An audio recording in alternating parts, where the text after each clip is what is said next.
जय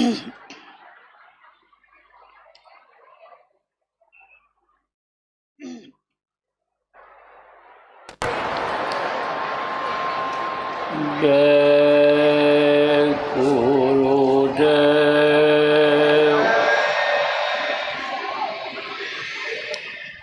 जय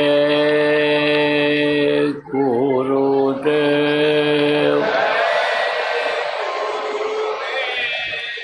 जय गुरुदेव।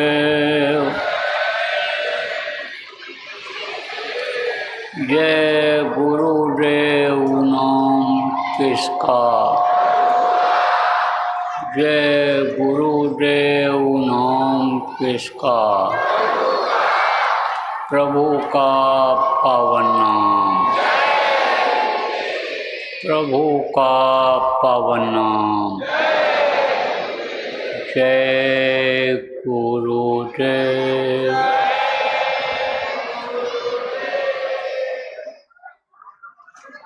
मेरे प्यारे गुरु दातार, मंगता द्वारे खड़ा,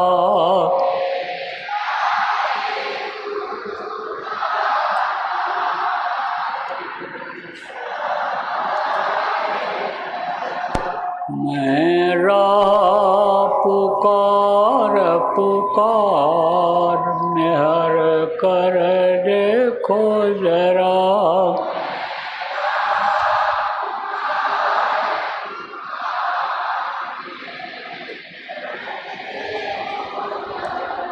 नहीं दीजय भक्ति दान, काल दुख बहुत दिया,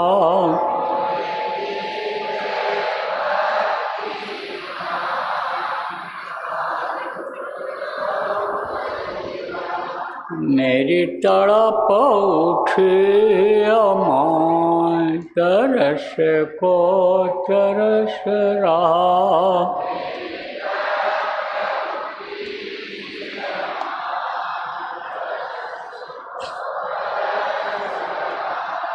बरसाओ घटाया पार, प्रेम रंग दीजे बहा,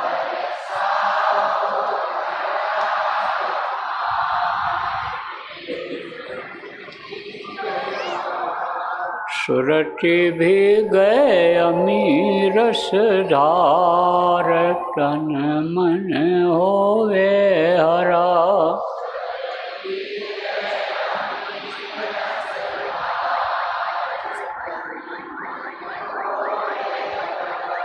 मेरा जीवन सफल हुई जाए, तुम गुण गाऊं सदा,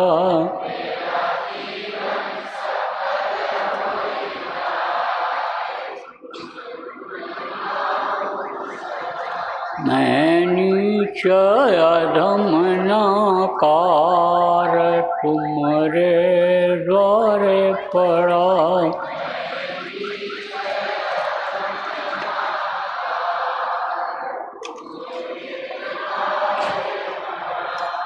मेरी बिनती सुनो रर प्यार, घट उमगाओ जया,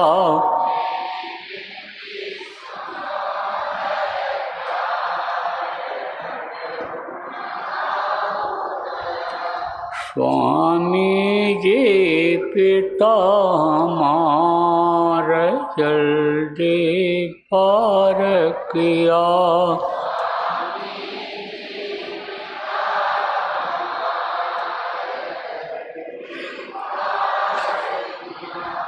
जय गुरुदेव स्वामी पिता हमार, जल्दी पार करो,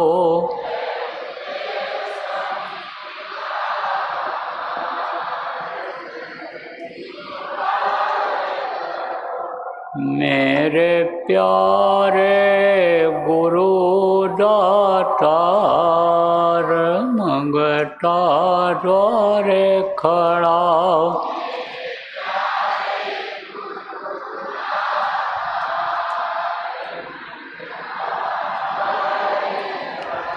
मैं रहा पुकार पुकार, मेहर कर देखो जरा।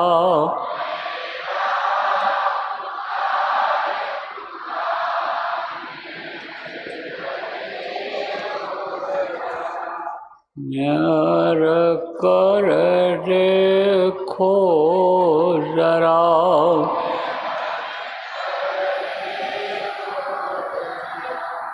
जय गुरुदेव।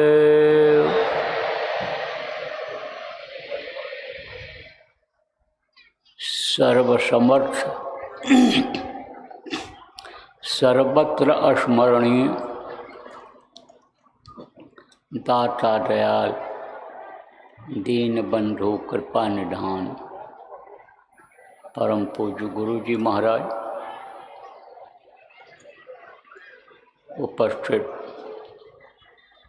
महान विभूतियाँ, प्रबुद्ध नागरिक, साधक सत्संगी, बच्चे एवं बच्चियों, आज 15 मई 2026 सायंकाल के बेला आश्रम उज्जैन में गुरु महाराज का 14वां वार्षिक भंडारा संपन्न हो रहा है। कई दिन का कार्यक्रम ये हो गया आपका। 3 दिन का तो घोषित था, लेकिन 2-3 दिन पहले से ही शुरू हो गया। अब इस चली चला के बेला में खास बातों को याद रखना है। बातें तो आपने बहुत सुनी, लेकिन कुछ जो खास बातें हैं जो आपके जीवन में काम आने वाली हैं, जो लोक और परलोक बनाने वाली हैं, इनको याद रखना है। और अगर याद रखोगे, सत्संग वचनों को याद रखोगे, सत्संग सुनते रहोगे, तो इसका परिणाम दिखाई पड़ेगा, फल दिखाई पड़ेगा। गोस्वामी जी महाराज ने लिखा है, मंजन फल देखें तत्काला, और काक हुए पिक बको मराला। आप ये समझो कि सत्संग का फल दिखाई पड़ने लगता है। कैसे? एक महात्मा जी थे, जा रहे थे, चलते फिरते रहते थे। साधु एक जगह रुकते नहीं, चलते रहना चाहिए। साधक को भी कहीं जाना पड़े, प्रचार प्रसार के लिए तो एक जगह रुके नहीं। पानी एक जगह देखो रुक जाता है तो गंदा हो जाता है, और जब बहता रहता है तो गंदा नहीं होता है। तो कहा कि रमता जोगी और बहता पानी। योगी किसको कहते हैं? योग साधना जो लोग करते थे उस समय ये बात कही गई थी। तो यह भी तो योग साधना ही है। वो लोग योग करते थे, अष्टांग योग, हठ योग, कुंडलिनियों को जगाते थे, और आप सूरत को शब्द के साथ जोड़ते हो, सूरत शब्द योग करते हो, तो रुकना नहीं चाहिए। चलते फिरते रहते थे, उपदेश करते रहते थे जहाँ रुके। तो कहते हैं कि महात्माओं के साधुओं के कोई घर नहीं होता है। बात तो सही है। घर तो वो जहाँ रह जाते हैं वही उनका उस दिन का हो जाता है। आप तो घर बनाते हो आराम के लिए, लेकिन सोने के बाद किसी को पता चलता है कि कहाँ सोए हैं। चाहे आप 100 करोड़ रुपया के मकान में रहो। अब आप कहोगे 100 करोड़ का भी मकान होता होगा। 800 करोड़ रुपया का हमने मकान देखा है, बताया वहाँ विदेश में, समुद्र में अंदर बना हुआ था। कहा ये 800 रुपये का मकान है। 8 800 करोड़ रुपए का मकान है, 800 करोड़ का। तो चाहे उसमें सो, चाहे चटाई बिछा करके कहीं सो जाओ, तो नींद जब आएगी तब पता चलेगा कि कहाँ सोए हैं। और खाने के बाद किसी को पता चलता है कि क्या खाए हैं। कितना बढ़िया सुगंधित खाना हो, आप खा लो, और कोई सूखी रोटी खाए। अब जो सुगंधित खुशबूदार भोजन खाएगा, जब सुबह जाएगा गंदगी निकालने के लिए, मल त्यागने के लिए, तो उसकी भी बदबूदार निकलेगी और सूखी रोटी वाले की भी बदबूदार निकलेगी, खुशबूदार किसी का नहीं निकलेगा।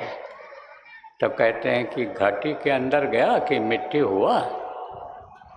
तो अब आप समझ लो प्रेमियों, लेकिन इसी के पीछे आदमी परेशान है। बहुत से लोग, आप भी परेशान हो। तो एक जगह रुक गए, सोपाकी थे। सोपाकी किसको कहते हैं? खुद बनाते खाते थे। तो एक शिष्य था महात्मा जी का, उसने इंतजाम कर दिया, सब सामान रख दिया, और महाराज जी ने बनाया, खाया, वो शिष्य को भी खिलाया। तो थक गए थे चलते चलते, थोड़ा कहे आराम कर लें, तो लेट गए। वहीं सामने एक राजा का महल था। तो जब महात्मा जी आराम करने लग गए, तो लड़के ने सोचा कि बहुत बढ़िया महल है, चल करके देख आऊं। राजा लोग महल बनवाते थे तो खोल देते थे पहले, राजा को देखने के लिए लोग जाते थे, देखने के लिए राजा की ड्योढ़ी, राजा का मकान सब देखते थे। तो लड़का चला गया। तो वहाँ का राजा क्या करता था, साधु विद्वानों को सब देखता तो बुलवा लेता था, कह रखा था कोई दिखाई पड़े तो उसको ले आना मेरे पास। कुछ उसकी चाह रही होगी, कुछ इच्छा रही होगी उसके अंदर मन में, ठीक इच्छा अभी प्रकट करेगा वो। तो जब लड़का गया, देख रहा था, तो इसको बुला के ले गए। आदर सत्कार हुआ, साधुओं का बड़ा सम्मान था। और साधु के साथ लड़का रहता था, वो भी साधु वेश में था। माल तो खूब खाया, क्योंकि राजा के यहाँ जब कोई जाएगा तो उसी तरह का स्वागत होगा, गरीब आदमी के यहाँ जाएगा तो उसी तरह का होगा। तो माल मिला खाने का। सब लोग कहते थे ना, राजद्वारे साधजन, 3 बात को जाएं, क्या माया, क्या मीठा, क्या मान। राजा के यहाँ भोज के लिए जाते थे, खाने के लिए जाते थे, सम्मान मिलता था और दान दक्षिणा मिलता था। तो उनके यहाँ जाते थे महात्मा लोग, और वो सेवा करते भी थे। तो खाया, तो उसके बाद में खिलाने के बाद साधुओं से सवाल करता था राजा, और जो जवाब दे ले जाते थे उनको तो इनाम दे करके विदा कर देता था, और जो सवाल का जवाब नहीं दे पाते थे उनको बंद कर देता था जेल में, कि तुम साधु नहीं हो, सवादु हो, खाने के चक्कर में घूमते रहते हो। तो खाया तो माल लड़के ने, लेकिन जब सवाल किया तो जवाब नहीं दे पाया, तो कर दिया बंद जेल में। तो जेल में क्या करते थे, चक्की पिसवाते थे, क्योंकि ये चक्कियाँ थी नहीं, और रोटी खाना रहता था जेलियों को, कैदियों, तो उन्हीं से पिसवाते थे, उन्हीं से अब भी भंडारा वगैरह चलवाते हैं, वही सब करते हैं। वहाँ का सारा सर सफाई, सारा इंतजाम वही करते हैं। गाय बैल अगर हैं वहाँ पर तो उसका भी इंतजाम करते हैं, ज़मीन है तो खेती भी वही करते हैं। वहीं पर कारखाना वगैरह लगा दिया है, उसमें वो काम करते हैं, सीखते हैं, मिस्त्री भी बन जाते हैं, उसमें कपड़ा बुनना और ये सब सीख जाते हैं। तो ये वहाँ बंद हो गया और कहा चलो चक्की पीसो। अब बेचारा चक्की पीसने लग गए। इधर महात्मा जी की आँख खुली तो आवाज़ लगाया, कहाँ चला गया? इधर उधर खोजा, देखा नहीं मिला। तब ध्यान लगाया तो देखा छोटो जेल में चक्की पीस रहा है। घटना कैसे हुई, चक्की पीसने की नौबत कैसे आई, जेल पहुंचा कैसे? जब इस चीज़ को देखा तो कहा अरे ये तो फंस गया मेरा चेला, अब इसको तो निकालना चाहिए। गुरु और शिष्य का, चेले का बड़ा नज़दीकी रिश्ता होता है। जैसे बाप और बेटे का रिश्ता होता है, ऐसे गुरु और शिष्य का रिश्ता होता है। तो बेटा कहीं जब फंस जाता है तो बाप उस फंसाव से निकालता है, और नहीं अगर निकालता है, गुरु शिष्य को अगर मुसीबत से नहीं बचाता है तो कहा हरे शिष्य जन शोक न हरे और सो गुरु घोर नरक में पड़े। नरकगामी होना पड़ता है कि चेला बनाते तो चले जाओ, लेकिन दुख तकलीफ उनकी न दूर कर पाओ। चेला तो लगा है अपने भाव भक्ति प्रेम में, श्रद्धा में लगा हुआ है, सेवा भरपूर कर रहा है, रात दिन जग करके कर रहा है, और तुम उसके लिए कुछ न कर पाओ, तब नरकगामी होना पड़ता है। तो बोले भाई उसको तो छुड़ाना पड़ेगा। तो गए वहाँ, तो ले गए लोग, बैठाए। राजा से कहा कि भाई एक साधु आए हैं, महात्मा आए हैं, बोले उनको कुछ पानी पत्ता पिलाओ, जलपान कराओ। महात्मा जी ने मना कर दिया, कहा पहले अपने राजा को बोलो, सवाल का जवाब ले लें, उसके बाद तब मैं कुछ सोचूंगा। अब राजा आया, महात्मा ने कहा बोलो राजन, क्या प्रश्न है आपका, कौन से सवाल का जवाब चाहते हो? तब उन्होंने कहा हमको आप ये बताइए कि सत्संग का क्या फल मिलता है, सत्संग सुनने से क्या लाभ होता है? महात्मा ने कहा कि आप राजन सुनना चाहोगे या अपनी आँखों से देखना चाहोगे? अरे बोले महाराज आँखों से दिखा दो तो इससे अच्छा और क्या होगा, जब तक ना देखूँ अपनी नैना, तब तक न मानूँ किसी की बहना। मैं तो ये सिद्धांत बनाए हुए हूँ कि बातों पर विश्वास उतना नहीं होना चाहिए जितना आँखों से देख करके विश्वास किया जाए। बहुत से लोग देखो शंका कर लेते हैं और दूसरे की बातों पर विश्वास कर लेते हैं और उसके साथ विश्वासघात हो जाता है। इसलिए कोई भी चीज़ हो गंभीरता से लेकर के और फिर उसका पता लगाना चाहिए और फिर निर्णय लेना चाहिए। तब कहा हमको महाराज दिखा दो तो बड़ी अच्छी बात है। तब बोले चले जाओ राजा, नदी के किनारे जो जंगल में बह रही है उसी के किनारे चले जाओ, दाहिने हाथ की तरफ मुड़ जाना, वहाँ पर एक टीला दिखाई पड़ेगा पहाड़ जैसा, उस पर एक ऊंचा पेड़ है, उसी पेड़ पर तुम चढ़ कर के बैठ जाना, फिर सवाल का जवाब मिल जाएगा। नहीं मिलेगा तब मेरे पास आना, मैं यहीं पर हूँ। तो राजा गया, पहुँच गया मुकाम पर, पेड़ पर चढ़ भी गया, लेकिन बैठा रहा, कुछ दिखाई नहीं पड़ा। कुछ समय बीत गया जब और समय आया तब उसने देखा राजा ने कि एक आदमी आया झाड़ू लेकर के और ज़मीन की सफाई करके चला गया।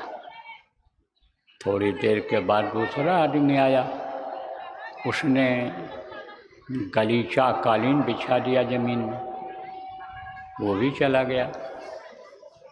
थोड़ी देर के बाद कुछ दिव्य आत्माएं उतरी और उस पर आकर के बैठ गई।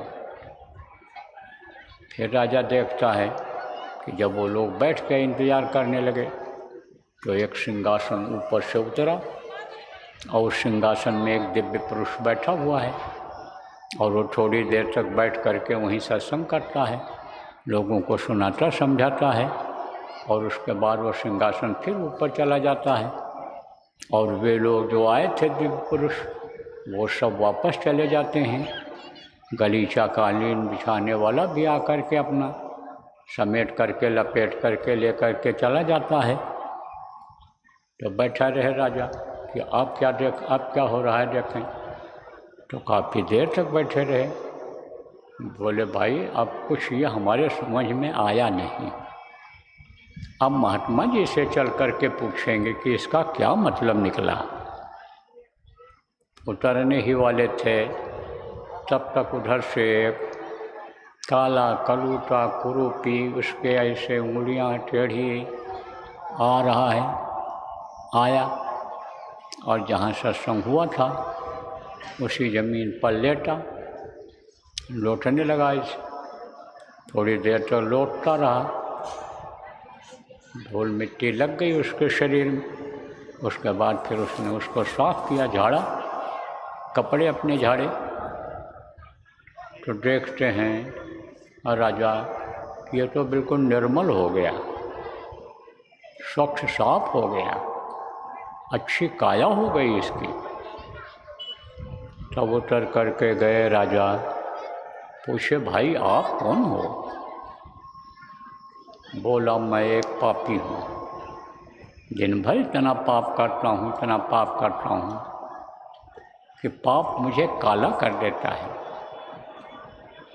मैं सोचता तो हूँ कि मुझे सत्संग मिल जाए, लेकिन मिल नहीं पाता है।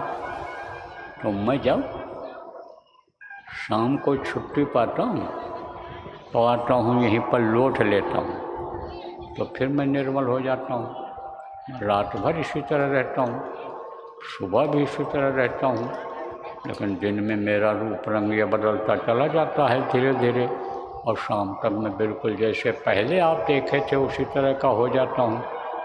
लेकिन चूँकि इस जगह पर सत्संग होता है तो सत्संग की भूमि का इतना असर है, यहाँ मैं लौट करके निर्मल स्वच्छ साफ हो जाया करता हूँ। तब समझ में आ गया राजा कि सत्संग का बहुत बड़ा महत्व है। सत्संग जल जब कोई पावे, मैं लाई सब कट कर जावे। सत्संग ऐसा जल है कि जो कर्मों को जला करके धो करके साफ कर दिया करता है। तब आए महात्मा जी से को प्रणाम किया, कहा महाराज जवाब तो मिल गया, लेकिन हमारा दूसरा प्रश्न भी है, कृपया इसका उत्तर हमको आप दे दीजिए। तब बोले कि पूछो। तब कहा संत के दर्शन का क्या लाभ मिलता है। फिर महात्मा ने कहा इसको भी आप देखना चाहोगे। हाँ महाराज इसको भी देखना ही चाहूँगा आँखों से, क्या लाभ होता है। बोले चले जाओ, ये बगीचा है, उस बगीचे में एक मंदिर है, वहाँ पर आप जाओ, वहाँ आपको लोग मिलेंगे। तो राजा गया तो बगीचे में तो कोई दिखाई नहीं पड़ा। मंदिर के बुर्ज के ऊपर तो कौवा बैठे हुए थे, उन्हीं को देख के चला आया। महात्मा से कहा महाराज कोई वहाँ आपको तो मिला नहीं। अरे कोई नहीं मिला। हाँ कोई नहीं मिला। अरे तुमने किसी को देखा ही नहीं, वहाँ कोई मिला ही नहीं। बोला महाराज दो कौवा बैठे हुए हमको दिखाई पड़े मंदिर के बुर्ज के ऊपर, और तो कोई दिखाई नहीं पड़ा। तो कहा फिर जाओ। फिर गया, फिर कोई नहीं दिखाई पड़ा। यहाँ कौवा बैठे हुए थे, वहीं तो हंस बैठे हुए दिखाई पड़े। फिर चला आया, कहा महाराज कोई नहीं मिला। जहाँ कौवा बैठे थे वहीं हंस बैठे दिखाई पड़े। बोले अच्छा तो फिर जाओ। तो राजा ने कहा कि महाराज कितनी बार दौड़ाओगे आप, ये कई बार में क्यों नहीं बता देते हो। बोले अच्छा एक बार और चले जाओ मेरे कहने से। न समझ में आएगा तब आपको मैं बता दूंगा, दिखा दूंगा। बोले ठीक है। तो जब तीसरी बार गए तो उन हंसों की नज़र जब राजा के ऊपर पड़ी तो वे दोनों आदमी हो गए, आदमी बन गए वो, और कूद करके आए राजा के चरणों पर गिर पड़े। बोले आपने मेरे ऊपर बहुत बड़ी दया किया, आप संत का दर्शन करके आए और आपका दर्शन मैंने किया तो मैं कौवा से हंस हो गया, और जब फिर आप दर्शन करके आए और आपका दर्शन मैंने किया तब मैं हंस से आदमी हो गया। आपने मेरे ऊपर बहुत बड़ी दया किया, कृपा किया। बड़ा महत्व होता है सच्चे संत का दर्शन हो जाए और दया मेहर आलूट की नज़र पड़ जाए, भाव अपने अच्छे हो जाए, भक्ति अपने अंदर हो तो उसका असर होता है। गुरु महाराज सत्संगों में सुनाया करते थे कि हो सके तो गुरु का दर्शन रोज करो, ना हो सके तो दूसरे तीसरे दिन करो, चौथे दिन पाँचवें दिन करो, हफ्ते में एक बार करो, 15 दिन में एक बार करो, महीने में एक बार करो, 3 महीने में करो, 6 महीने में करो, और न हो पावे तो साल में एक बार गुरु का दर्शन करना जरूरी है। कबीर साहब ने कहा है कि बरस देना में दरस न कीना और ताको लागे दोष, और कहा कबीर वाको कभी न होवे मोक्ष। देखो प्रेमी, इस मलिन युग में संतों ने बहुत दया किया, बड़ी छूट दिया। गुरु महाराज ने यह भी कहा कि संत का दर्शन न मिले तो जो संत का दर्शन करके आवे उसका दर्शन कर लो, भाव प्रेम भक्ति से गुरु को याद करके, तो दर्शन का फल मिल जाता है। तो अब आप समझो कि सवाल का जवाब मिल गया। तीसरा सवाल था, तीसरा सवाल राजा का महात्मा से ये था कि सेवा का क्या लाभ मिलता है। महात्मा जी ने कहा चले जाओ उसी नदी के किनारे, बैठ जाना थोड़ी देर पेड़ की छाया में, तो इसका भी उत्तर मिल जाएगा राजन। और राजा गए, पेड़ के नीचे बैठ गए, तो देखते हैं कि एक नौजवान लड़का मरा पड़ा हुआ है। मालूम पड़ता है कि अभी इसके प्राण निकले हैं, क्योंकि उसमें कोई सड़न गलन बदबू अभी नहीं आई है। तो राजा देखते हैं कि मर गया पड़ा हुआ है। सोचते हैं भाई है कौन, कहाँ का है, क्या करेंगे, कैसे खबर देंगे। हमारे राज्य में देखो ये मरा पड़ा हुआ है नदी के किनारे। तब तक देखता है कि जंगल के जानवर आने लगे मांस खाने के लिए, तो उसके शरीर को सूं सूं करके कई जानवर चले गए, कोई उसका मांस खाया ही नहीं। तो एक भूखा सियार आया, तो कहते हैं भूखे में नमक भी अगर मिल जाए तो वो भी जो है वो मेवा मिष्ठान की तरह से लगता है। सूखी रोटी मिल जाए तो पुआ पकौड़ा खीर की तरह लगता है वो। भूखे में, कहने भूखे में नमक चबाए ना, यह कहावत है। तो अब आप समझो प्रेमियों, भूखा था तो बराबर उसने यानी एड़ी से लेकर के अंगूठे से लेकर के और सिर तक वो सूंघता चला गया, कहीं का मांस नहीं खाया। फिर वो एक हाथ को ऐसे सूंघा, उंगलियों को सूंघा, उसको भी नहीं खाया। फिर दाहिने हाथ को सूंघा, उसको भी नहीं खाया। जब उसकी नाक इस उंगली पर पड़ी, ये जो तर्जनी उंगली है, बहुत दूर जो बैठे हो उनको दिखाई नहीं पड़ रहा होगा, क्या करोगे, आगे जगह नहीं है, भरा हुआ है। आज आधे से ज़्यादा चले गए, 70% लोग चले गए, 30% आप बचे हो और कम बचे हो आप, 20% 80% चले गए, 14 आना चले गए, 2 आना बचे हो, लेकिन तो भी अब भी बहुत हो। तो ये अंगूठे के बगल में जो ये उंगली है, तर्जनी उंगली कहलाती है, इसको काट करके खा लिया सियार ने। तो राजा ने पूछा उससे, राजा को जानकारी थी, पहले ये जानकारी बहुत लोगों को रहती थी, जानवरों से बात कर लेते थे, जानवरों की बोली समझ लेते थे, उनसे सवाल जवाब कर लेते थे, और वो चीज़ जब ख़त्म हुई तो वही अंदाज यानी लोगों को हो गया, लक्षण से ही वो उनको पता चल जाता था। जैसे मंजारी आगे से निकली, फिर पुण्य आंगन आई और ठिठक रही द्वारे पर ठाढ़ी, काज नहीं कछुनी की। ये कब की बात है? यशोदा जब जा रही थी, दरवाजे अपने घर से बाहर निकलने जा रही थी, तब तक बिल्ली ने रास्ता काट दिया। तो ठिठक करके रुक गई और वापस आ गई। जैसे आंगन में पहुंची, तैसे पड़ोसिन कृष्ण का दोनों हाथ ऐसे पकड़ करके और खींचते हुए लाया कृष्ण को, लाई, वो खड़ा कर दिया यशोदा के सामने कि ये तेरा ढोटा, ये तेरा बेटा, इसने मेरा मक्खन भी खाया और मटकी भी तोड़ दिया। बोलो इसको क्या सजा लें? आपके सामने मैं सजा देना चाहती हूँ। अरे फट से है आंचल में अपने छिपा लिया कृष्ण को। अगर न छिपाती यशोदा चली जाती तो कृष्ण को तो ठोक पीट के सही कर देती गुस्से में। वो कृष्ण के अंदर उस समय तो वो ताकत थी नहीं, भगवान वाली ताकत, वो तो बाद में उनके अंदर आई। उस समय तो वो मतलब ये है कि छोटे बच्चे थे, उस समय तो यशोदा के बेटा कहलाते थे।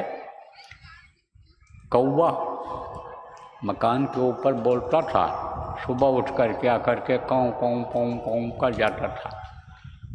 माताओं को पता चल जाता था कि मेहमान कोई आएगा, तो कौवा तो बता के जाता था कि फला आदमी आएगा फला समय पर।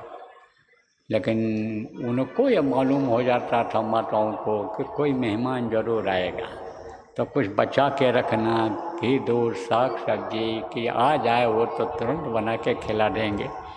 तो ये सब लक्षण से पता चल जाता है। तो अब आप पे समझो प्रेम कि उसने खाया किसको? सियार ने मांस किसका खाया? वो मरे हुए आदमी का, जंगल में। और कौन सी उंगली खाई ये? तब पूछा राजा ने कि तूने इतना बढ़िया सुंदर कोमल ताज़ा मांस इस मनुष्य का नहीं खाया और ये उंगली ही काट करके तूने क्यों खाई? तब वो बोला कि जब ये जिंदा था तो इसने कोई पुण्य नहीं किया, पाप ही करता रहा, पाप का पापी शरीर ही बना लिया इसने। लेकिन एक बार भंडारा था भोजन का, तो कुछ लोग जा रहे थे भोजन खाने के लिए, ये दरवाजे पर अपने बैठा था। उन लोगों ने पूछा, अरे भाई भंडारे में जाने का रास्ता किधर से है, भंडारा कहाँ है? तो ये मुँह से भी नहीं बोला, उंगली ऐसे दिखा दिया था, इसे इशारा कर दिया था चले जाओ उधर है, मुँह से भी नहीं बोला। तो इसकी यही उंगली पवित्र है, बाकी सारे अंग अपवित्र हैं। तो राजा के समझ में ही आ गया कि सत्संग से कितना फल मिलता है, कितना लाभ मिलता है, और दर्शन से कितना लाभ मिलता है संत के महात्मा के, और सेवा का क्या लाभ होता है। तो दर्शन, सेवा और भजन यही अपना लक्ष्य है, उद्देश्य है। तो कहने का मतलब यह है कि बराबर दर्श स्पर्श करते रहना चाहिए और सेवा बराबर करते रहना चाहिए। कबीर यह तन जात है और सके तो ठोर लगाओ, और क्या सेवा कर सार की, क्या गुर के गुण गाओ। हाँ तो समझो ये तो जा रहा है, कहाँ जा रहा है? ये संसार के घाट की तरफ बढ़ रहा है। ये तो इंतज़ार कर रहा है शरीर कि जैसे यह श्वास की पूंजी खत्म हो और हमारा काम ख़त्म हो जाए, एक तरह से इंतज़ार हो रहा और होना है ही। कोई रख पाता है घर में? मरने के बाद 2 घंटा भी नहीं रखते हैं, कहते हैं ले जाओ इनको जलाओ, नहीं तो मिट्टी खराब हो जाएगी। इस हीरा जैसी काया को लोग मिट्टी बताने लगते हैं और मिट्टी कहकर ले जा कर के जला देते हैं, ज़मीन के अंदर दफना देते हैं। तो प्रेमियों, सत्संग का फल बहुत मिलता है। मंजन फल पेखे तत्काला और का कहूँ पिक बकूँ मराला। जैसे वो कौवा हंस बन गए, ऐसे ही ये जो जीवात्मा है, इसके ऊपर जो कालिमा आपको पिछले सत्संगों में बताया गया लगी हुई है, वो हट जाती है। और यानी बदलाव जब आदमी के अंदर सत्संग से आ जाता है और कर्म करने लग जाता है, ध्यान लगाने लग जाता है, तब वो हट जाता है। तो यही जीवात्मा हंस रूप हो जाती है, यही जीवात्मा मोती चुगने लग जाती है, जो इस समय पर यानी कौवा के रूप में गंदी चीज़ों को खा रही है, ये खिला रही है, मनुष्य शरीर में मन खिला रहा है, ये इधर से हट कर के और ऊपर में मोती चुनते हैं। ये हंस जो हैं ना, वहाँ जब मानसरोवर में ये जीवात्मा आप पे समझो स्नान कर लेती है, तो यह हंस रूप हो जाती है। जब तक इस शरीर में रहती है जीव कहलाती है, और जब सहस्र कमल पर पहुँचती शिव हो जाती है, और जब मानसरोवर में स्नान करके अपने घर की तरफ आगे बढ़ती है, जब इसको हंस कहने लग जाते हैं। तो हंस कितना भी यानी समझो भूखा रह जाए, लेकिन वो और कुछ नहीं खाता कि और मोती चुगता है। तो प्रेमियों, अगर ये बातें याद रखोगे जो बताया गया और करोगे, तो फल इसका दिखाई पड़ेगा। क्या करना रहेगा? क्या करना रहेगा? देखो, भक्त स्वतंत्र सकल गुण खानी और बिन सत्संग न पाऊँ है प्राणी, कहा गया। भक्ति क्या है? सत्संग से क्या समझना चाहिए? सत्संग में आपको क्या मिला? सत्संग में भक्ति सिखाई गई। भक्ति करना तो गुरु की करना, गुरु ही प्रथम होते हैं। गुरु के लिए ही गुरु ब्रह्मा गुरु विष्णु गुरु देव महेश्वरा कहा गया है। गुरु ही सिरजनहार होते हैं, गुरु ही नैया को पार लगाने वाले होते हैं। गुरु जो समर्थ होते हैं वही बंदी छोड़ बताए गए हैं, वही बंधन से मुक्त कराते हैं। इसे जो बंधन में बंधे हुए हो, 4 शरीर के बंधन में, स्थूल शरीर, लिंग शरीर, सूक्ष्म शरीर और कारण शरीर, और यह पुत्र परिवार का घर का बंधन, इस शरीर के बंधन में जो बंधे हुए हो, इससे गुरु ही छुड़वाते हैं, मुक्त कराते हैं। उन्हीं के पास बंधन काटने का उपाय है। तो अब आप पे समझो प्रेमी कि भक्ति गुरु की जाती है। तो भक्ति किस तरह से की जाती है? भक्ति 2 प्रकार की होती है। एक बाह्य भक्ति होती है और एक आंतरिक भक्ति होती है। तो बाह्य भक्ति क्या है? बाह्य भक्ति यह है कि जैसे गुरु लोग होते थे, उनके जो चेला होते थे वो लिमिटेड यानी थोड़े होते थे, तब तो उनकी सेवा करते रहते थे। तो गुरु लोग आज भी हैं। अब गुरुओं की सेवा सब लोग थोड़ो कर पाते हैं, जिनको मानने वाले ज़्यादा लोग हैं या शिष्य ज़्यादा हैं, कर ही नहीं सकते। अभी सब लोग कहें हम पैर दबाएंगे, तो पैर दबाएंगे तो हाथ रखने की जगह नहीं रहे। और अगर कहीं झगड़ा हो गया आपस में कि हमको दबाने दो, हमको दबाने दो, तब तो आफत हो जाएगी। या यही हो जाए 2-2 मिनट दबाओगे, फिर जल्दी जल्दी दबा के हड्डी तोड़ के चले आएंगे। तो दो चेला थे, अब वो सेवा करते थे गुरु, पैर दबा रहे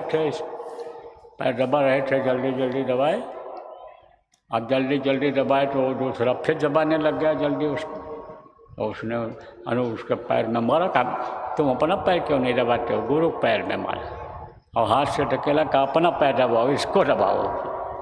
अरे गुरु ने कहा, अरे तुम तोड़ डाल रहे हो पैर, तुम ये नहीं समझ रहे हो कि इसका पैर है कि मेरा पैर है। तो अब सोचो क्या हाल होगा। तो वो कोई न कोई सेवा बताते हैं कर्मों को काटने के लिए, मनमुखता को ख़त्म करने के लिए, गुरुमुखता लाने के लिए। तो वो होती है वाहि भक्ति। जैसे देखो प्रेमियों, गुरु महाराज हमको आपको बता के गए, क्या बता के गए कि लोगों को शाकाहारी नशा मुक्त बनाओ, लोगों को चरित्रवान बनाओ, लोगों को सतयुग देखने के लायक बनाओ। वो बता करके गए कि अगर यानी आप समझो कि सतयुग देखने के लायक लोग नहीं बने तो सतयुग आने के पहले बच्चा चेहरा कछू भर निकल जाएगा। ये प्रार्थना उस समय गाई जाती थी। ये तो प्यारे सभी हानि समझो हानि शेष जाओ कि अगर तुम यानी समझो कि नहीं भक्ति किया, नहीं आदेश का पालन किया, सतयुग के लायक लोगों को नहीं बनाया, सतयुग के लायक लोग नहीं बने तो कचूमर निकल जाएगा। कचूमर किसको कहते हैं? जैसे रोड पर कोई गाड़ी जा रही हो, ट्रक जा रहा हो और अचानक कोई कुत्ता आ जाए और ट्रक उस पर चढ़ जाए तो उसकी हड्डी पसली सब अलग हो जाती है। उसी को कचूमर निकलना कहते हैं। तो आप ये समझो कि हालत ख़राब हो जाएगी। इसलिए लायक बनाना है। एक युग जब जाता है और दूसरा युग जब आता है तब दोनों में लड़ाई होती है, संघर्ष होता है और संघर्ष की चक्की में जो पड़ते हैं वो पिस जाते हैं। कबीर साहब ने कहा कि चलती चक्की देखकर दिया कबीरा रोए, दो युग पाटन के बीच में साबित बचा न कोय। वो देख रहे थे, क्या देख रहे थे कि युग जब बदलेगा तो मरेंगे कटेंगे। त्रेता गया तब देखो मरे, द्वापर गया युग बदला तब लोग बहुत मरे, बहुत जन धन की हानि हुई। उनको मालूम था कि कल युग जब जाएगा और सतयुग आएगा तो उसमें भी बहुत मरेंगे। तो बेचारे रो दिए, देखो कैसे मर रहे हैं, कैसे ये अन्य समझो अकाल मृत्यु में जा रहे हैं। लेकिन उनका लड़का था कमाल, तो पहले कमाल का साथ गलत पड़ गया था। कहते हैं ना, संगत ही गुड़ होत है, संगत ही गुड़ जाए, बाँस पाँच और मिश्री एक भाव बिकाए। मिश्री के अंदर रस्सी पड़ी रहती है, बाँस का टुकड़ा पड़ा रहता है और वो भी मिश्री के भाव बिक जाता है तो साथ का असर हो गया और वो चोर हो गया, चोरी करके माल लाने लगा। तब उन्होंने देखा तो कहा उपजा पूत कमील का, बूढ़ा वंश कबीर का, उपजा पूत कमाल, और हरि का सुमिरन छोड़कर घर ले आया माल। यह तो चुरा चुरा के लाया। तब उन्होंने उसको सुधारना शुरू किया, अपने पास रखना शुरू किया, प्यार से समझाना शुरू किया। देखो बच्चों को अगर मारा जाए, पीटा जाए, तंग तराश किया जाए तो कहीं अगर वो रिएक्शन में आ गए तो वो और वो गलती करने लग गए। कहीं ऐसा न हो कि किसी दिन वो मतलब या उनको छोड़ डालें, जाने दे दें। इसलिए प्यार से समझाया जाता है और प्यार से समझाने पर जब न माने तब ये नहीं है कि मार ही डालो, उनको तोड़ दो हाथ पैर। धीरे से कहने दो कि याद रखना इस चीज़ को कि तुम गलती फिर नहीं करोगे। तो जब समझाया बताया तो मुझसे ज़्यादा ज्ञान हो गया उसको, भाजन करने लगा। वो जो कहा हरि का सुमिरन छोड़कर, यानी जो लक्ष्य के लिए मनुष्य शरीर मिला उसको छोड़ दिया उसने। तब पकड़ लिया जब उस लक्ष्य को तो बहुत ज्ञानी हो गया था। तो देखा उसने चलती चक्के देखकर, तो चलती चक्के देखकर हंसा कमाल ठठाए और कील सहारे जो रहे सो साबित बच जाए। हाथ की चक्की होती है तब बीच में एक लोहे की कीली होती है, एक आधार होता है। उस आधार के किनारे किनारे जितने भी गेहूँ होते हैं वो सब बच जाते हैं। किनारे किनारे के गेहूँ सब बच जाते हैं। जो आधार के किनारे कीली के जिसके सहारे चक्की चलती है, उस कीली के किनारे किनारे के गेहूँ सब बच जाते हैं। तो कहा केल सहारे जो रहे सो साबित बच जाए। तो केल क्या है? केल कौन होते हैं? खंभा कौन होते हैं डूबते हुए को बचाने वाले? गुरु ही होते हैं। तो गुरु के वचनों को अगर मान लिया जाए, पकड़ लिया जाए, गुरु के आदेश के पालन में अगर लग जाया जाए, तब तो बचत हो जाती है। तो बचना भी है और बचाना भी है। आगे का समय विनाशकारी, और बचे वही जो नाम आधारी, नाम को जो पकड़ लेगा। आपको बताया था, सुबह सुनाया था कि साधो या संसार में 3 वस्तु है सार: सत्संग वचन, सतगुरु शरण। सत्संग के वचन सुनाया था, सतगुरु शरण, सतगुरु की शरण बता दिया। जो गुरु कहें करो तुम सोई, गुरु के मन के कहे करो मत कोई। और नाम का आधार या नाम की डोर पकड़ लें, जो नामदान दिया गया, शब्द की डोर पकड़ लें, उसको शब्द आ रहा है उसको पकड़ लें। तो ये अगर कर ले जाओ तो तकलीफ़ों में बचत हो जाएगी और करा ले जाओ। अब ये तो मुश्किल काम लगता है लोगों को। यहाँ तो मजबूरी थी, यहाँ तो अब उठो तो कैसे उठो, पब्लिक उधर से आ गई और अब फिर बैठे हैं सब लोग और आंख बंद किए हैं, ध्यान लगाए हैं। तो आप भी कुछ लोग, बहुत से लोग ध्यान लगाए, लेकिन कुछ लोग जो मनमुखी, जो पहले कभी किए नहीं, करते भी नहीं, नामदानी भी हो, सब कुछ है, दया दुआ का अनुभव भी है आपको गुरु के, लेकिन करते नहीं हो, तो 4 बार आँख खोलो बंद किए हो, कपड़ा तो डाले रहते हैं, लेकिन कपड़े के सुराख से ऐसे देखते रहते हैं, ऐसे आँख खोले ऐसे देखते रहते हैं कि बाबा हैं कि नहीं हैं, कब बोल दें आँख खोल दो, छुट्टी पा जाऊँ मैं, कब प्रार्थना बोल दें कहें अब जाओ ख़त्म हो रहा है, मन नहीं लगता है। तो यहाँ तो बैठ गए हो, घर पर तो बैठने का ही नहीं रहता है, बैठते ही नहीं है, बेकार में समय गंवा दे रहे। दिन में यानी समझो कि रात गंवाई सोए कर और दिन गंवाया खाए, और हीरा और यानी मानो रात गंवाया सोए कर और दिन गंवाया खाए, और हीरा जन्म अनमोल मिला कौड़ी बदले जाए। ये जब मर जाएगा, जब शरीर छूट जाएगा या मुर्दा हो जाएगा, तो ये एक कौड़ी भी इसका कोई नहीं देगा। जानवरों का हांड मांस ये तो बिक जाता है, बेचने जाते हैं तो तुरंत बिकता है, लेकिन मनुष्य का चाम कोई काम नहीं आयो है। मनुष्य का चमड़ी और मांस अगर बाज़ार में बेचने के लिए जाओ तो मरेंगे, भगाएंगे और पुलिस को खबर कर देंगे कि आदमी को मार के लाया है, देखो बेच रहा है। तो मनुष्य का कुछ ये काम आएगा? कुछ नहीं। लेकिन बस ऐसे निकला जा रहा है समय। तो प्रेमियों, आज अगर आप संकल्प बना लोगे, सोच लोगे कि हमको करना है, बैठना है, तो बैठने लगोगे। अब देखो, सरल से सरल किया जा रहा है रास्ता। पहले का रास्ता बहुत कठिन था, पूजा पद्धति बड़ी कठिन थी, लेकिन जब इधर संत आए तो 700 वर्षों से ये मुक्ति मोक्ष का रास्ता जो बताया जा रहा है, ये आसान हो गया, बहुत सरल हो गया, और सरल से सरल रास्ता फिर निकालते चले गए। गुरु महाराज पहले कहा करते थे 3 घंटा भजन करना पड़ेगा। 3 घंटा जो भजन करने के लिए तैयार होते थे, इकरारनामा भरते थे, उनको नामदान देते थे गुरु महाराज, लेकिन फिर ढीला करते चले गए। एक जगह तो उत्तर प्रदेश में कार्यक्रम हो रहा था, तो वहाँ पर तो लड़के बहुत आ गए सुनने के लिए, जवान लोग। तो कहा तुम खाली यही कहना हमको सर्वबुद्धि दो, और तुम 10 मिनट बैठ करके यानी ये कर लेना, 15 मिनट जो भी मैं ध्यान लगाने भजन के लिए कह रहा हूँ, तो तुम्हारी पहले बुद्धि सही हो जाएगी। तुम जो गलत सोचते हो, तुम्हारी सोच बदल जाएगी, तुम्हारा चाल चलन खान पान सही हो जाएगा, और फिर संस्कार तुम पर डाल दिया जा रहा है, फिर तुम ये भी करने लग जाओ।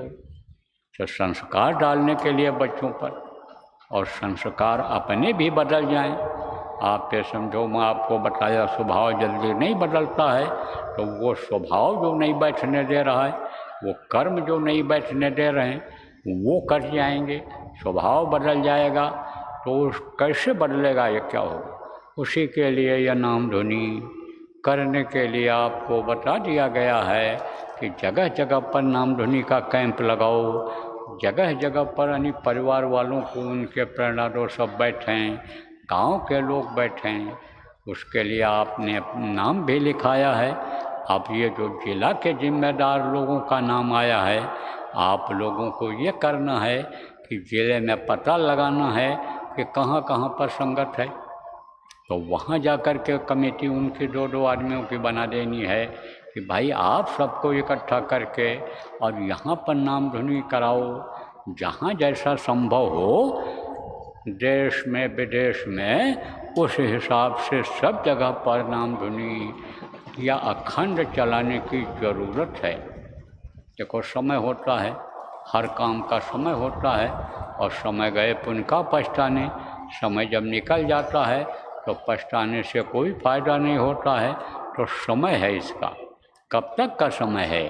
ये जो अभी गुरु पूर्णिमा आने वाली है तब तक का समय है, गुरु पूर्णिमा तक का समय है। तो अब आप ये समझो प्रेमियों, बच्चों और बच्चियों, गुरु पूर्णिमा तक ज़्यादा से ज़्यादा जगहों पर नाम धुनी करवा करके और लोगों को लाभ दिला देना है। लोगों को आप ये समझो कि यानी फ़ायदा दिला देना है, बचत का उपाय यानी निकलवा देना है, क्योंकि आगे का समय विनाशकारी है। इसलिए तो ये अभियान आपको यहाँ से जाने के बाद चलाना है। ये बात याद रखने वाली है, मोटी मोटी बातें जो याद रखने वाली हैं ये आपको मैं बता दे रहा हूँ।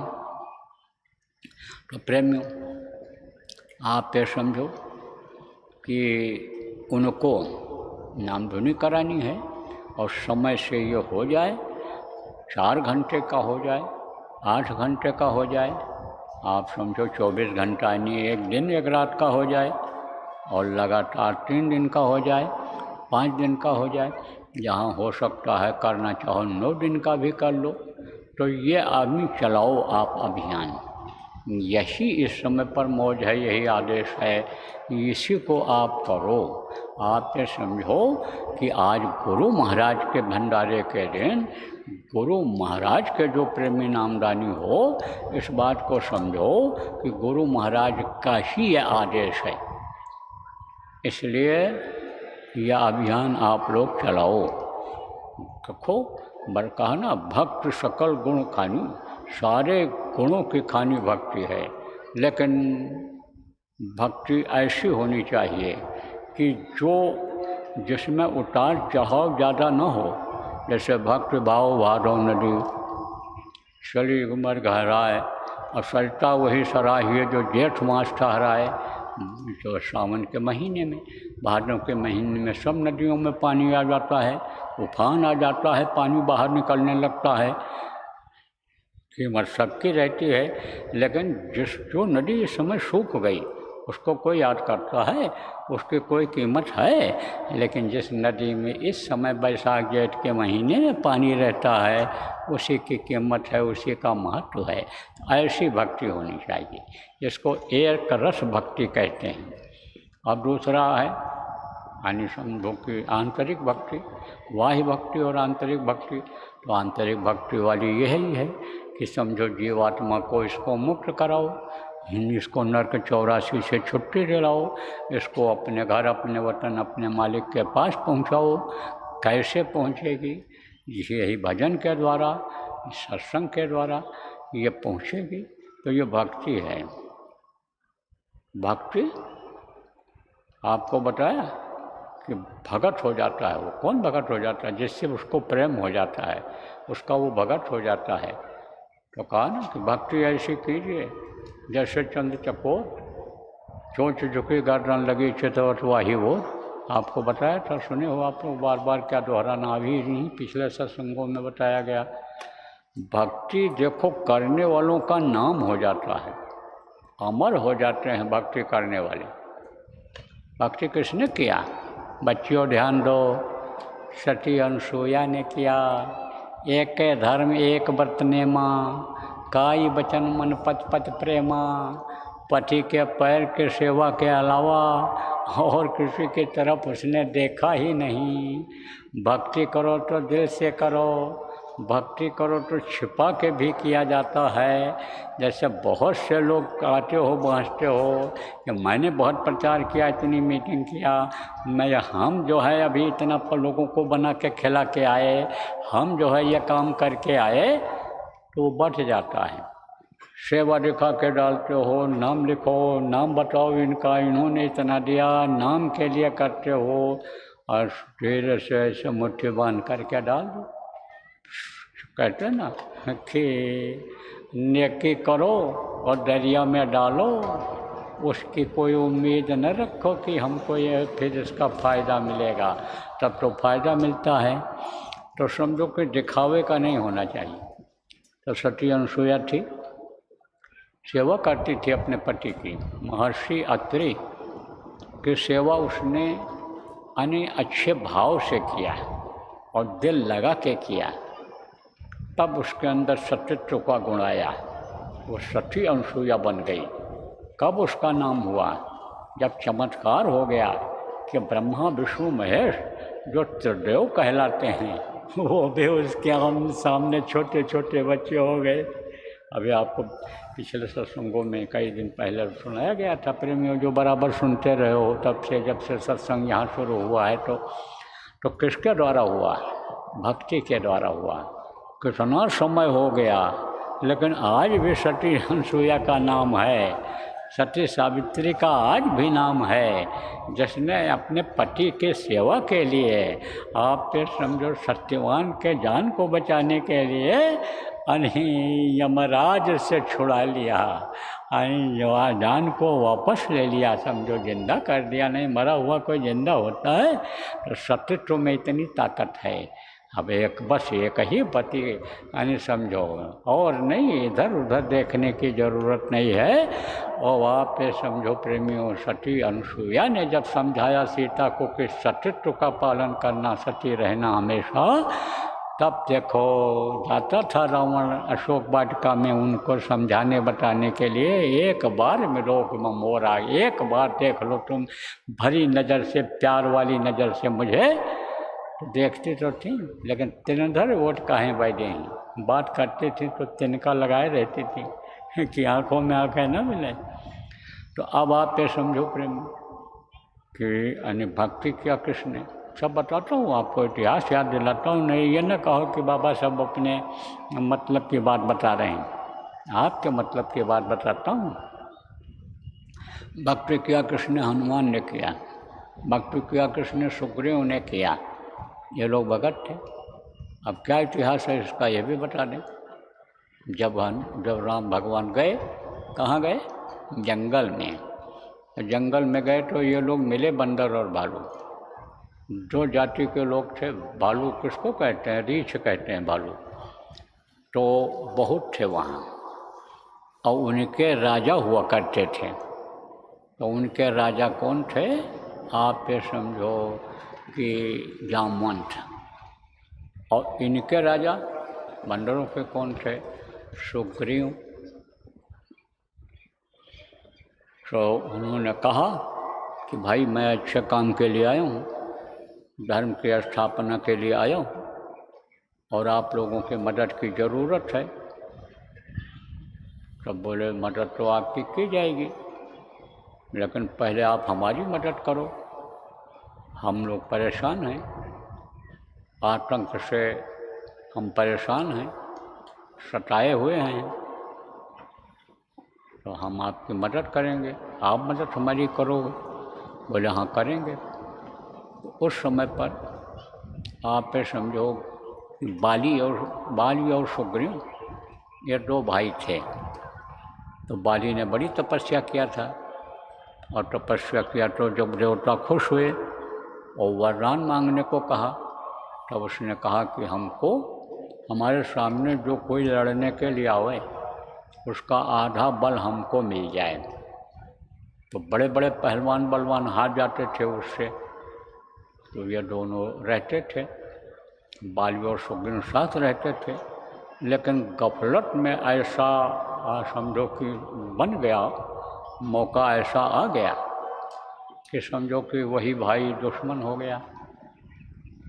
एक वहाँ राक्षस रहता था, दैत्य, वो आतंक फैलाता था, गुफा में रहता था। तब इन दोनों ने कहा कि चलो मारा जाए, उसको ख़त्म किया जाए।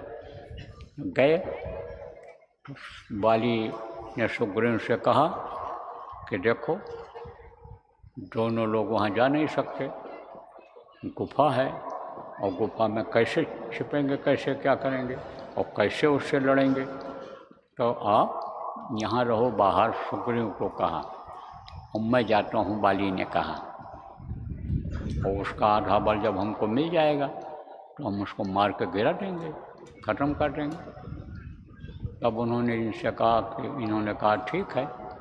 तो कहा कि देखो परखो मुँह एक पखवारा, और नहीं आयो तब जानो मारा, यहाँ इंतज़ार कर लेना कुछ समय तक, और जब नहीं आऊँगा तब तुम वापस चले जाना, और ये शिला, ये पत्थर यहीं सुरंग के दरवाजे पर लगा देना है।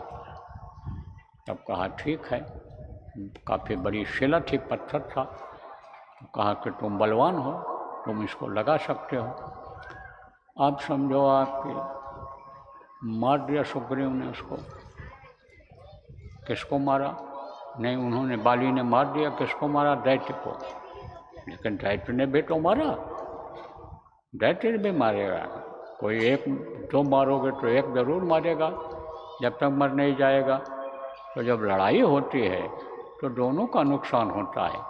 जैसे इस समय लड़ाइयाँ हो रही हैं उधर पश्चिमी देशों में, दोनों का नुकसान हो रहा है, किसी का ज़्यादा किसी का कम।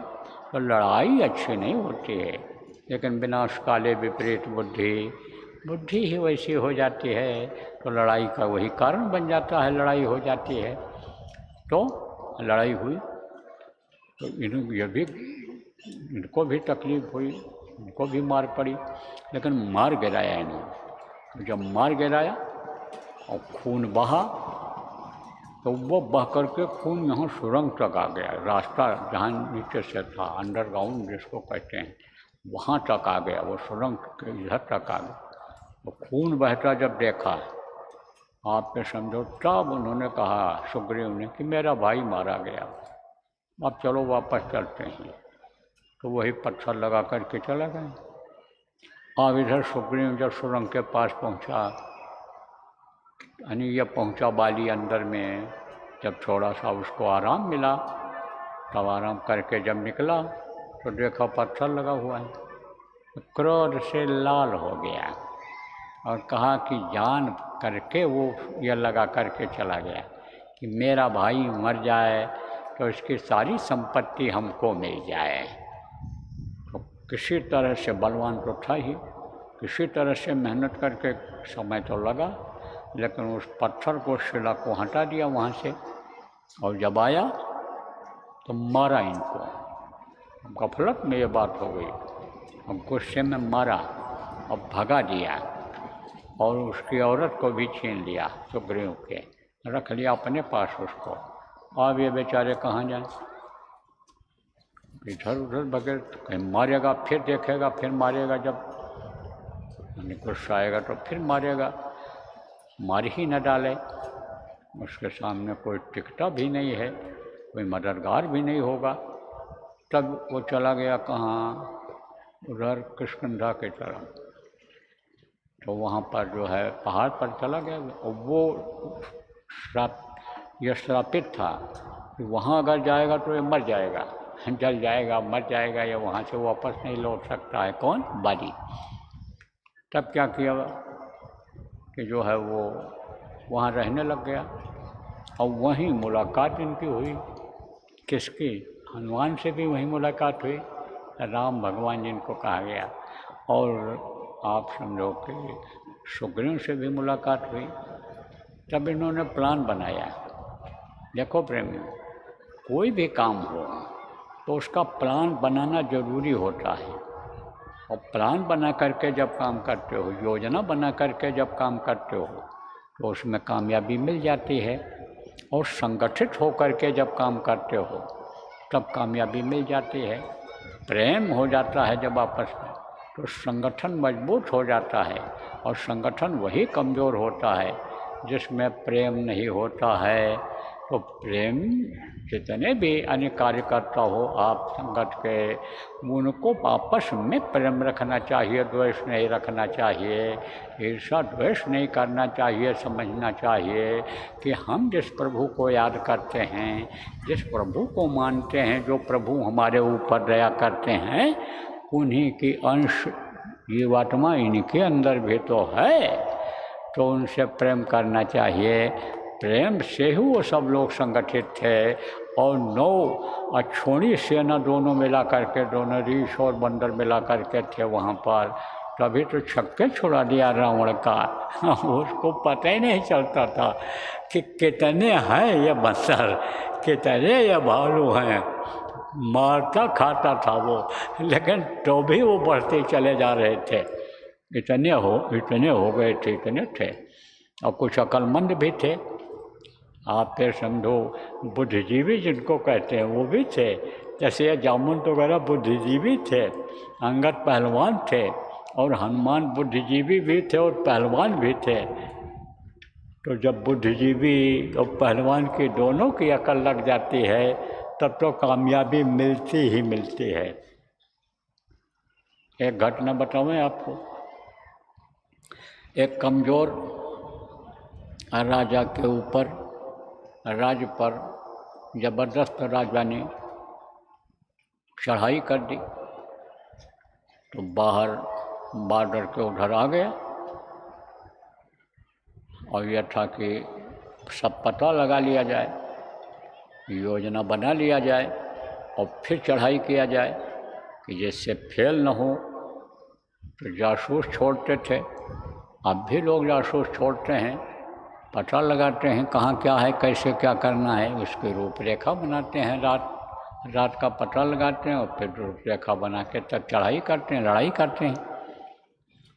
जैसे सूचनाएं अब भी लोग देते हैं, दूसरे देश के लोग अब पता लगा लेने लगे मशीन के द्वारा कि कहाँ इनका कुआं है तेल का, कहाँ इनका कल कारखाना है, कहाँ क्या है, जखीरा है असलहे का, यह सब पता लगा लेते हैं।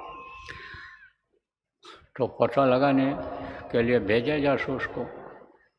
और राजा कमज़ोर था, फौज कम थी उसके पास, लेकिन मंत्री बहुत दिमागी था, क्रीम ब्रेन जिसको कहते हो, तेज बुद्धि का था। उसने कहा घबराने ज़रूरत नहीं है, मैं जाऊंगा वहाँ और सेनापति के साथ में रहूँगा, उनको मैं सलाह दूँगा, उस हिसाब से वो करेंगे तो कामयाबी मिल जाएगी, फौज उनकी लौट जाएगी। तो गया, अब भोजन सिपाहियों का बन रहा था। तो दाल में उसने क्या किया, मसाले के साथ में थोड़ा सा जमाल घोटा डाल दिया। जमाल घोटा जानते हो, बहुत दस्तावर होता है, छोटा सा टुकड़ा पेट में चला जाए तो पेट पट्टी धोती खराब हो जाए। तो ही डाल दिया। अब डाल दिया, वो सिपाही लोग खाए, और सिपाही जब खाए तो जोर किया वो, तो लोटा लेकर के गए। अब एक तरफ से ऐसे लाइन लग गई, कितने लोगों की लाइन लग गई, और 100 200 ऐसे जाने लग गए, लोटा लेकर मैदान बैठे। अब फिर उधर से आए, जैसे लोटा धोया, हाथ पैर धोया, कुल्ला किया, तैसे फिर जोर कर दिया। लेकिन अब फिर गए और जासूस गया, बताया, वहाँ कहा इतनी फौज कि शाम से ही तट पे जाने लगे और सुबह तक वो नहीं ख़त्म हुए, बहुत ज़्यादा फौजी हैं उनके पास। अब वो कहाँ हैं, देखने में तो कम लग रहे हैं, लेकिन कहाँ छिपे हैं, वो कहीं छिपा रखा है और वो आपका हमला कामयाब नहीं होगा। अब आप समझो कि पहले तो बैठ बैठ करके करते थे, और बैठ करके करने फिर बाद में मौका ही नहीं रहेगा, खड़े खड़े ऐसे करने लग गए। अब उनको ये दिखा टोबे लगाए हुए हैं, ये टोब लग गई एक तरफ से, बग गए, चले गए। तो कहते हैं कि अकल बड़ी की भैंस, तो अकल लगाया उन लोगों ने, बुद्धिमान थे वो लोग। तब योजना बनाया, योजना बना करके, और ये हुआ कि भाई मारा जाएगा। राम ने कहा हम मार देंगे, उसको ख़त्म कर देंगे, अत्याचारी का अंत तो करना ही करना है, इसी काम के लिए तो हम आए ही हैं। काल रूप तिनका मैं भ्राता, शुभ और अशुभ कर्म फल दाता, मैं काल को उसका सज़ा दूंगा, यानी काल के जीव का जो काल का काम करता है उसको मैं सज़ा दूंगा, ख़त्म करूंगा। तब गए पेड़ के ओर से बाण चला करके उसको ख़त्म किया था। मालूम था इनको, कृष्ण को, इनको राम को मालूम था कि वो वरदानी है, उसके सामने जाएंगे तो आधा बल हमारा ले लेगा, फिर बड़ा मुश्किल हो जाएगा जीत पाना, इसलिए पेड़ के ओर से तीर चलाए। तो वो इनको पहचान गया, बाली पहचान गया, मरते समय कहा मैं बैरी सुग्रीव प्यारा, और कारण कौन नाथ मोहि मारा, ये क्यों मारा, वो समझ गया ये नाथ हैं, यह वक्त के महापुरुष हैं। जैसे वो आपके लंकनी का सुनाया था आपको कि लंकनी पहचान गई कि यह साधारण बंदर नहीं हनुमान जी, यह राम के दूत हैं। कहा कि जाओ प्रवेश नगर के जय सबका जा, कहते हैं रात अंदर में जाओ प्रवेश करो। तो रावण के साथ भी यही हुआ था, वो भी सीता का हरण किया था, तो उनको भी ख़त्म किया इन लोगों ने। किसने ख़त्म किया, राम के जो सेना का रामादल जो था, उसके जो हनुमान मुखिया थे, हनुमान ने उसको समझो कि उनकी भक्ति ने, इन लोगों की भक्ति ने उसका विनाश किया, रावण का विनाश किया। तो समझो कि भक्ति बहुत बड़ी चीज़ होती है। तो भक्ति किसको कहते हैं, यही आदेश का पालन मुख्य रूप से दो चीज़ें समय प्रेमियों समझने की ज़रूरत है कि बाह्य भक्ति करनी है, ये जो काम बताया गया, और आंतरिक भक्ति करनी है, जो सुमिरन ध्यान भजन बताया गया। तो दोनों अगर कर ले जाओगे तो हमको ये उम्मीद है आज भंडारे के दिन कि गुरु महाराज आपके ऊपर दया जरूर करेंगे।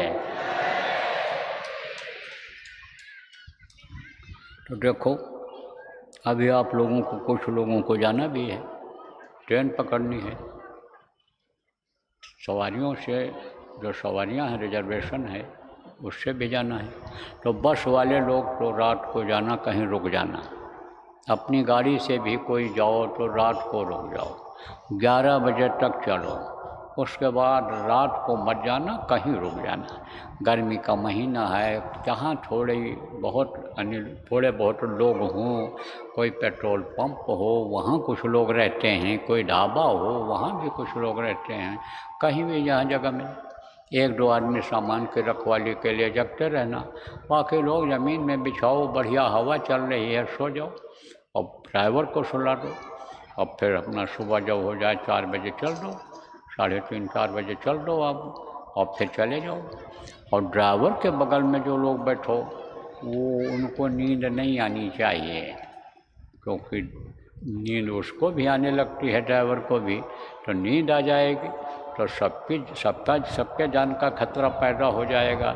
इसलिए बराबर उसको चाय चू पिलाते रहना, बीच में भी यानी समझो कि नींद ना आवे उसको, कोई चीज़ दे देना, चना चबैना रखा रहे वहीं खाता रहेगा, नमकीन है, चना है, ये खाता रहेगा, लेकिन रात को मत चलना, रात की यात्रा अच्छी नहीं होती है। तो आप समझो जो ट्रेन वगैरह से जाने वाले हो चले जाना, अब तो सबको आदेश है, पूछना नहीं है, वही लोग रुकेंगे जिनकी जिम्मेदारियां हैं, या आपका लाउड स्पीकर खोलने का, बिजली खोलने का, पानी का कनेक्शन जो आपने दिया था वो खोलने का, कुछ सेवादार वो अपने हिसाब से ही जिनको कहेंगे रुक जाना है, सब सफाई वालों को, बाकी सब के लिए आदेश है। तो अब जाने से पहले तो एक बार इकट्ठा बैठ करके ध्यान भजन कर लो थोड़ी देर। आप सब लोग डालो कपड़ा ऊपर, कपड़ा डाल लो और आंख बंद करो, मुंह बंद करो और दूर देखो अंधेरे में। दृष्टि को टिकाओ, मन को रोको, कुछ समय तक आप ध्यान लगाओ और उसके बाद फिर भजन पर बैठ जाना। फिर कान में उंगली लगाना और आवाज़ को पकड़ने की कोशिश करना। कपड़ा सुमिरन में भी डाले रहें, ध्यान में भी डालेंगे। सुमिरन तो अब करना नहीं है, कल सुबह करना रहेगा, लेकिन ध्यान और भजन अभी कर लो। तो दोनों में कपड़ा डाले रहना। सामूहिक रूप से इतने लोग फिर अब मौका मिले न मिले, नहीं मिलेगा। ऐसा मौका फिर नहीं मिलता है कि वही लोग वही समय और उसी स्थान पर जितने लोग इस समय हो, वो सब आपको मौका जीवन में नहीं मिलेगा कि बैठ करके एक साथ ध्यान भजन करो। बैठ जाओ, जब समय पूरा हो जाएगा, आवाज़ लगेगी, तब आँख और कान खोल देना।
आँख और कान खोल दो, आँख और कान खोल दीजिए।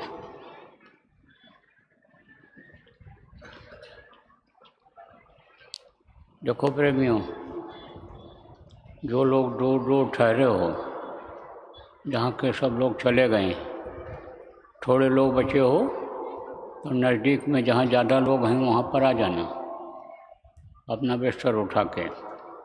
और अगर टेंट वेंट का कोई सामान वहाँ छूट गया होगा तो उसको उठा करके लाना, अपने वहाँ कार्यालय में रख लेना, तो जिम्मेदार लोग पहुँचा देंगे। और सुरक्षा व्यवस्था मजबूत होनी चाहिए। तो जिस जिस क्षेत्र में अभी लोग रह गए हो, वहीं आपस में ही आप राय मिला लो कि भाई 4 घंटा 4 लोग जग जाएंगे, फिर 4 घंटा, 4 घंटा 5 घंटा या 6 घंटा का आप अपने हिसाब से बना लो हिसाब। तो अपने सामान की रखवाली नहीं करता है आदमी, और मान लो अगर कोई घटना ही घटी तो क्या मालूम आप ही का एक बैग चला जाए। तो हर आदमी को ये जिम्मेदारी अपनी महसूस करनी है कि भाई सुरक्षा हमको करनी है रात को।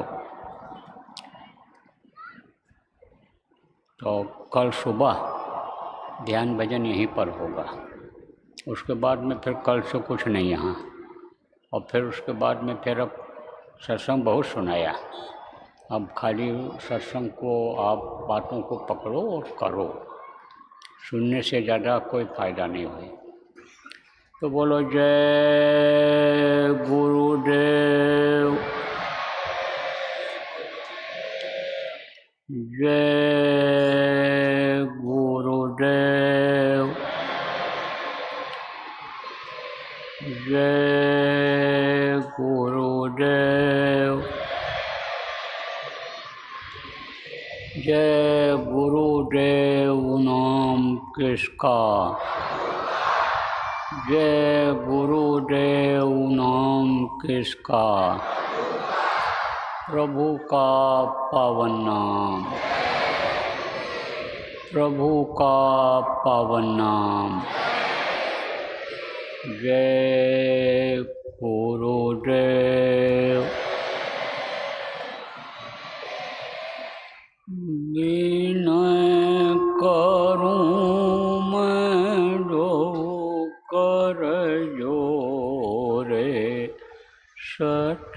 गुरुद्वार तुम्हारे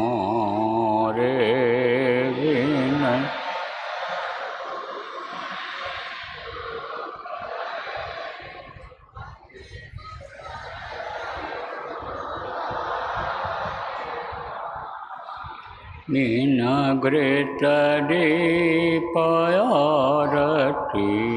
साजूं दो अखियन मझधारे बिन घृत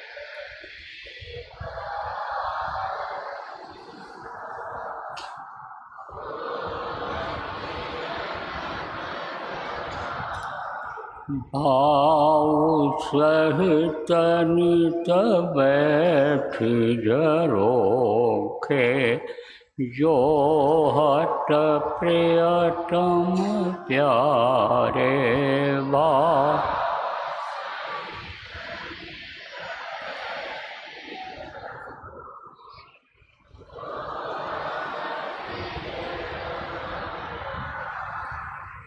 पगध्वनि सुनो श्रवण ही अपने मन के काज विसारे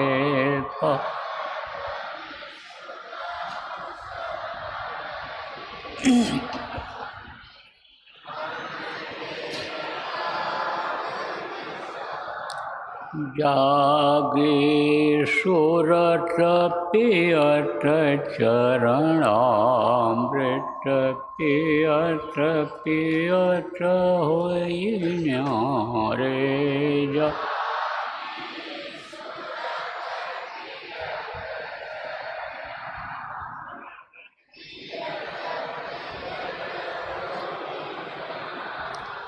घंटा शंख मृदंग सारंगी वंशी वीण सुनारे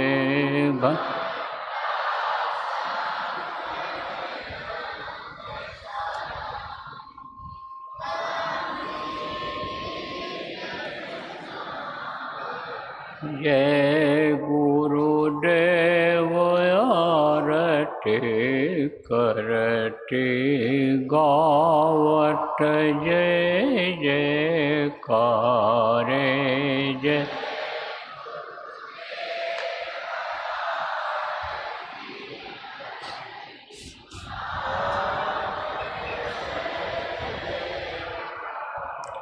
विनय करूं मैं दो कर जोरे सतगुरु द्वार तुम्हारे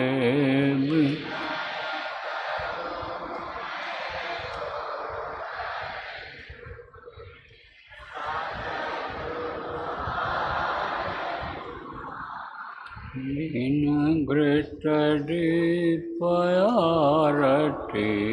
साजूं दो अखियन मझधारे बिन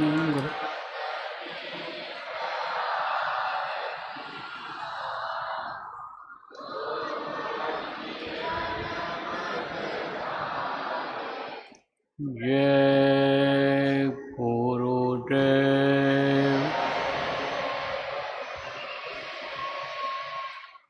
जय गुरुदेव जय गुरुदेव जय गुरुदेव जय जय गुरुदेव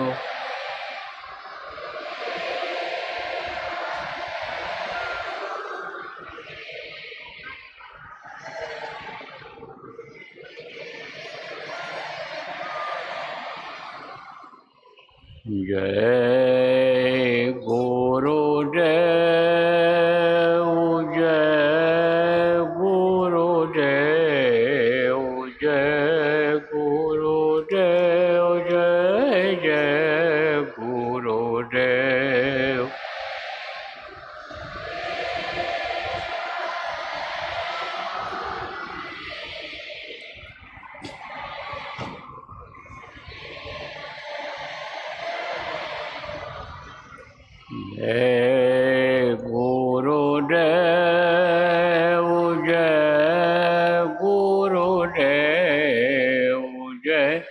गुरुदेव जय जय गुरुदेव।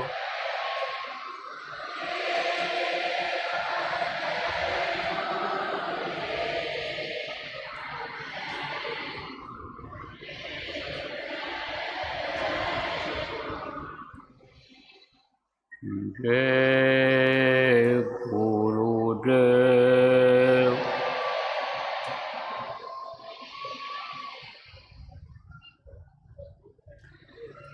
देखो प्रेमियों, सेवादारों ने खूब मेहनत किया। जब से आए हैं बेचारे लगे हैं, दिन रात अपना काम समझ करके सेवा किया है। और आसपास के लोगों ने भी सहयोग किया, अधिकारी कर्मचारी और ये जो पुलिस के जवान हैं, ये लोग भी सब लगे रहे। तो हम सबका आभार प्रकट करते हैं। और आसपास के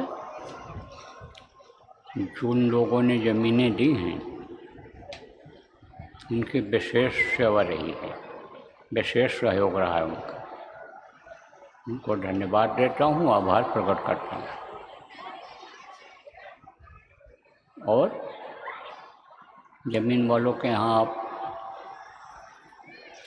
यहाँ का प्रसाद पहुँचा देना। जिम्मेदारों से कहना है कि अब प्रसाद पहुँचा देना। और ये खेत वगैरह उनका जुताई करा देना कि जैसे बोने में आसानी हो जाए। गड्ढे गड्ढे मान लो खोद दिए और पर पाट करके बिल्कुल कोई दिक्कत न हो उनको। जब उन्होंने मदद किया है आपकी, तो आपका भी फर्ज ये बनता है। तो ये कार्यक्रम गुरु महाराज के दया से विधिवत संपन्न हो गया। अब आप लोग भी प्रस्थान करिए यहाँ से, क्योंकि अभी तक इसमें तो सब भरपूर रहा है। पानी, बिजली, सब हर तरह से व्यवस्था रही, लेकिन अब व्यवस्था कमज़ोर पड़ेगी। तो पानी जो मान लो एक दो दिन इधर रहोगे सामान समेटने, तो थोड़ा कम खर्च करना, बचाना, क्योंकि पानी यहाँ पानी की कमी है। तो व्यवस्था तो बनाया था अपने व्यवस्थापकों ने, लेकिन अब कहीं आगे भी न दिक्कत आ जाए, इसलिए इस चीज़ का सब लोगों को आपको ध्यान रखना है जो लोग रहोगे। बाकी तो चिड़िया की तरह से उड़ो, जैसे चिड़िया जाती हैं चुनती हैं और फट से उड़ जाती हैं, ऐसे काम आपका हो गया। आप लोग सब अपना निकल जाओ। तो बोलो जय